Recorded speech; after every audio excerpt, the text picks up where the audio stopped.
is the Big Good. Friendly Swim podcast. I'm the Big Friendly host, and today's guest is now a sophomore at Arizona State University. Leo, how are you? I'm good. Nice to be back in Arizona. Went home for a little bit after trials. Uh, it's warm right now, but it's gonna be nice soon. How warm is it in Arizona right now? I think we're at 110 days in a row above 100 degrees. So today in Tempe, at least, the high is 99. Oh my First god. first time under, I think. Should be really nice on Tuesday though. I think the high is 90 here. Oh my god, 90 for me is like still really hot. It's 70 degrees out right now, cloudy and windy here. But we've just Where come are you off of from? like a I'm from the Bay Area, like I'm 40 minutes south of Cal. Okay, Yeah. that's It's nice. it was Nice like weather, 100 kind of. degrees here for a while too though. So this is like the first day of actual cold we've had. Yeah. So you were in Tempe last year. How's the weather in November? Because I'm coming down for you guys as for your meet the first week of November. How's the weather hmm going to be? How should I Should be pack? nice. It should be. I think November on average it rains once per month or once Okay. for the month, so it should just be sunny. I mean, not no clouds or anything, just like 75 degrees Oh, that and sounds sunny. amazing. It's gonna be so Yeah, it's cold gonna be here. nice. It's gonna be really nice. I'm excited for November weather. Perfect pants weather. Exactly. So part of the reason why I wanted to sit down with you is because, and I had talked to Herbie about this at trials and just over Instagram, but I was like kind of in awe at your progression of your 50 freestyle over like the Mhm. past like 16 months, I think it was.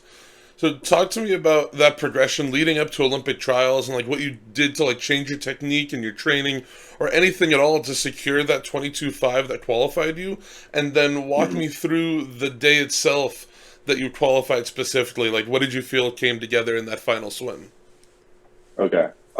So like kind of like through the year, like of my first season, it was a lot of like working on my catch is what Herbie and I worked on a lot, and like my breathing.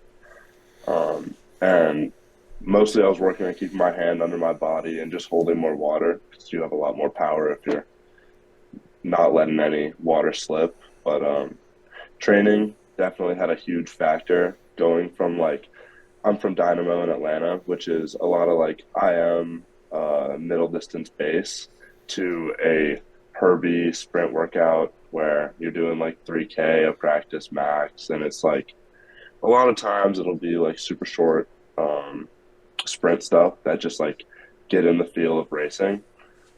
And then also having the environment we have during practice of like just super supportive, but also like kind of chirping at each other to like get you like sorry I said like No, no, you're get good. Like you please go on. okay get you just like in a good mood to go fast to try and beat your teammates. um and I think the thing that really allowed me to get my cut is just the culture we have and like how everything works together. um but on the day I got my cut, one of my roommates texted our team group chat and was like, Leo's going for his cut. If you have time to come, it's like a half-hour drive. Uh, Come out and watch. And I was maybe expecting like five or six people to come, including my roommate who was driving me because I didn't have my car. But when I was there, I was warming up, and after I warm up, I went to suit up. Come out, there's like 20 more of the teammates there, just like watching. I drove half an hour, and it was my last chance. And the day before, I missed it by point oh 0.07. So my second time missing it by less than a tenth. And just the environment and like all the pressure, just like I didn't want to let people down, which helps because it like really puts you in the mindset of you have to do it. Um, and the swim itself, it just felt like perfect. It probably wasn't perfect, but while I was doing it, it really felt just so much faster than every other swim I've done. And everything kind of just clicked together. I think that's one of those times where like the individual and team aspect of swimming really comes together. Where like yeah, hmm you're swimming in your own lane, you're swimming alone, but you've got this entire group of people behind you supporting you, and like that's the team aspect of the sport that people fall in love with. Yeah, yeah. It's the environment was ideal for that race, I think. That was a crazy video when that dropped. Like I was cheering in my room when I saw it. I probably watched it 10 times that night. It was kind of like an unreal feeling. It's especially to do it like in the 11th hour, like the last possible opportunity that you Hmm. had. That probably like solidified it more if you like made it a much more special moment too. Yeah, yeah. It was a lot of fun for me. I thought to to get it there. So, talk to me about how Olympic trials as a meet went for you, and like some of the lessons and takeaways, and just some of the fun experiences that you had there. Okay. Um, Olympic trials wasn't the greatest swimming wise, but it wasn't bad either. It was, I think, still either my fastest or one of my fastest prelim swims. So it was right with what I normally am. But either way, it was a ton of fun to go and watch like teammates and then also like complete top end swimming just because I've never been to a meet that fast. Um, and it was just like such a good environment for our team because we traveled together the whole meet. So everyone was there every day to watch when you weren't swimming to support the team and see how everyone's doing. Um, some of the things I learned when I was there was kind of like what to expect for meets like that, like NCs, hopefully this year, um, and like see how the stress and nerves are pre-race and what I can do to deal with them. Is probably what I learned most of. Like when I was there. I mean, I wasn't competing there. I was there doing media, and it was Hmm. like that. It was an eye-opening experience for me. Of like, I've seen these people on TV, like I've seen them at the Olympics or World Championships, and even like when I went to like a pro meet in 2018, and I got to see like Ledecky and Lily King and all like the big national team members swim.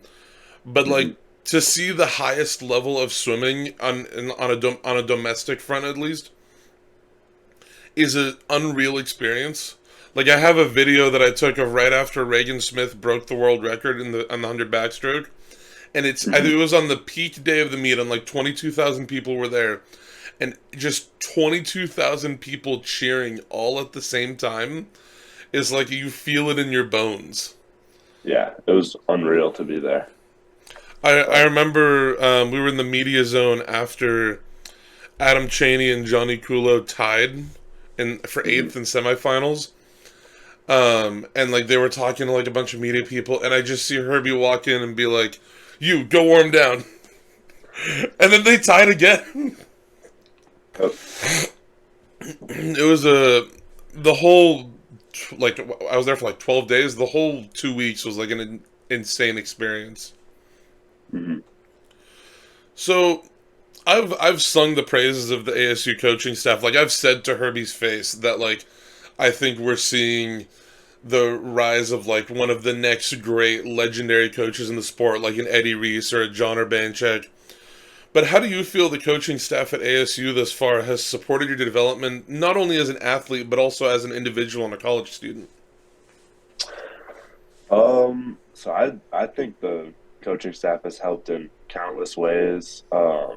Herbie specifically has helped me with like every part of my swimming, because every part of my swimming needs work and it still needs work. So he's got a lot more to help me with there. But like even just like every other coach on deck is like a friend now. You can talk to them about anything, swimming or not.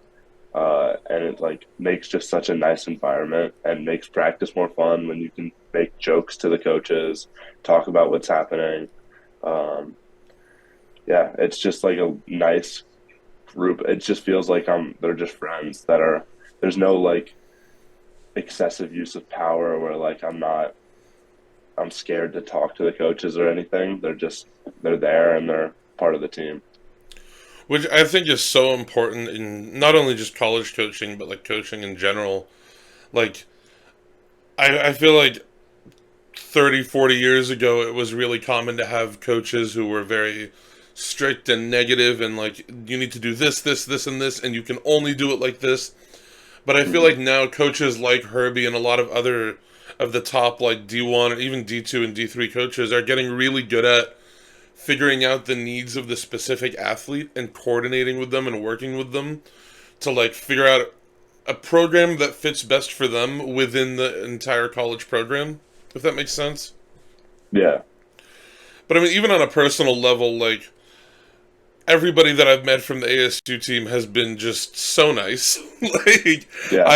I'm very excited to come down to the meet in November. Like I think I posted like a picture of a chicken sandwich that I really didn't like, and Herbie responded to it. He's like, "When you're in Tempe, we'll take you to some good fried chicken." Yeah. It's the community through the team is so perfect, I Yeah. think. It's like a family. It definitely seems that way. Like it seems like everybody's pretty like meshed together and very like friendly and welcoming. Hmm. So, what have been some of your favorite memories at ASU so far, and what initially brought you to Tempe and like drew you to Arizona State? I think I have a ton of great memories so far. I mean, only in a year, I already easily up in my more than half of my top 10 memories are from here. Um, Definitely, if not my favorite, one of my favorite is getting my cut and having the team there. And after that, we went straight from the pool to go get some barbecue. And that was just like nice and fun to just go hang out and keep being around them. Another one of my favorite memories is every day before practice, pretty much, we play six square just on the pool deck. And it's just a lot of fun. I mean, it just kind of warms you up, but it's also super Yeah, competitive because everyone wants to win. So it gets like your brain ready to race in practice too. Um, and like, I don't know, just being with the team is like all good memories almost every time. We'll go play spike ball for hours in front of the dorms because there's a nice lawn there, and that's any all the competitive stuff that we have is like we end up getting super competitive, but it's like also just such good bonding. Um, and it's all just such a good balance from swimming there's and definitely plenty. school. Oh, sorry, go ahead. No, that was it. Oh, sorry. I was just gonna say there's definitely like plenty of ways to like, and I'm sure like the coaches see it and they love it because it's ways to keep yourself active and moving and like warming up your body that isn't the same as just staring at the bottom of a pool the whole time. Like Hmm. it warms you up, but it gives you that variety that like that leads to less of a likelihood of burnout. Yeah. And then for stuff that brought me to Arizona, I don't know. It's my when I took my official, I had another official planned after it, and I just told them I'm gonna go to ASU because every part being here, it's just so connected. I think is the best way to put it. Everyone's together. Everyone has one goal, and that's to get better, but also to have fun. Um, and it's just easily balanced to make every part of being here enjoyable. And I think it's so rare too that like you find a program where the person running it and like the head guy in charge is so unbelievably invested. I mean, obviously to be a head coach or to be like an leader of a team, you need to be invested in the team. But I mean, like to have somebody at the helm who swam on the team and has been coaching there for almost a decade now, like there's no one better equipped to handle that kind of responsibility in a way that's only gonna like positively affect everybody around them. Yeah. So my last question for you is, and this is one that like if you don't feel like answering, I totally understand because I know people like keep their people can keep their goals close to their chest and it's a Yeah. very personal thing. But with a full season and your first Olympic trials under your belt now, where do you hope to go from here? Like, what are some of the goals you're comfortable sharing with for this upcoming season or beyond that? Okay. I think the first year really like showed me that there's a lot more work to be done. Um, and the only way is up because there's everything can get better. New like training and stuff, I can always improve. And I think right now plan is make NCs, and I don't know. I'm not setting too many limits on anything for this season, for what I have and for what this team ASU will do at the end of the year. But I think it'll end very well. I think we could have a very good, very strong season at the end. I'm definitely like I'm really excited to see what ASU is capable of. I know like I've like I know there was people were stating online statements that I disagreed with. That like, oh, ASU is just gonna fall off the map now without Bob Bowman. Like everybody's is, Hmm. and I'm like, Herbie Behm is still a really really good coach. Dave Salo is still a really really good Yeah. coach. There is still a lot of talent on this team. Like, I think bringing on Dave Salo as an assistant coach was like one of the smartest things possible because it brought in somebody with like decades of experience. Like, so I fully disagreed with those people who were saying that. Like, I think ASU is going to be consistently one of the strongest teams in the Hmm. country. And I think that foundation for that strength is built off of, like you said, like the camaraderie and the family and the team aspect that's so strong, and like that competitive nature that is only bringing up the competition of everybody on the team. Yeah. I think we got a lot to do. It's not over yet. Yeah, it's a continuing process.